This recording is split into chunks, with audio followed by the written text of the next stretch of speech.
ஹாப்பியா இருக்கிறது. டிலைட்னா ஹாப்பியா இருக்குது. அப்போ அதுக்கு ஆப்போசிட் வந்து சாரோ, சோகமா இருக்கிறது. டிஸ்கிரேஸ், டிஸ்கிரேஸ்னா ஒருத்தவங்களை இழிவுபடுத்தி பேசுறது. ஓகேவா? ஸோ டிஸ்கிரேஸ் பண்ணிட்டாங்க, அவங்களை இழிவா பேசிட்டாங்க அப்படின்னு சொல்லுவோம். அது அப்போ அதுக்கு ஆப்போசிட் வந்து ஹானர் பண்றது, அவங்கள கௌரவிக்கிறதுன்னு சொல்லுவோம். ஹானர்னா கௌரவிக்கிறது. அப்போ டிஸ்கிரேஸ்னா ஹானர், ஆப்போசிட்ல. கேர்லெஸ், இந்த மாதிரி வந்துச்சுன்னா ஈஸியா சொல்லலாம். Careless, careful. ஓகேவா? ஸோ கேர்லெஸ்ஸா இருக்கிறதுனா எதையுமே கண்டுக்காம இருக்கிறது. ஓகேவா? கேர்ஃபுல்னா ரொம்ப கரெக்டா பார்த்து பார்த்து செய்யறது, கேர்ஃபுல். அடுத்து சீக்ரெட், சீக்ரெட்னா இங்க பார்த்தோம் இல்லையா, சீக்ரெட் இங்க இந்த வேர்ட்ல வந்துருந்துச்சு இல்லையா. சீக்ரெட்னா என்ன? ரகசியம், அதாவது ஒரு விஷயத்த மூடி மடக்கிறது தான் வந்து சீக்ரெட். அப்போ அதுக்கு ஆப்போசிட் ஓப்பன், மூடுறதுக்கு opposite open. So secret, open. அடுத்து கன்ஃபைனுக்கு ஆப்போசிட் வந்து ஃப்ரீ. ஓகேவா?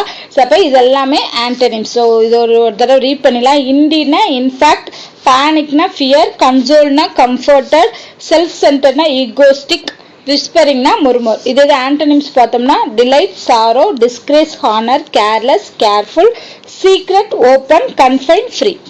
இது ஃபர்ஸ்ட்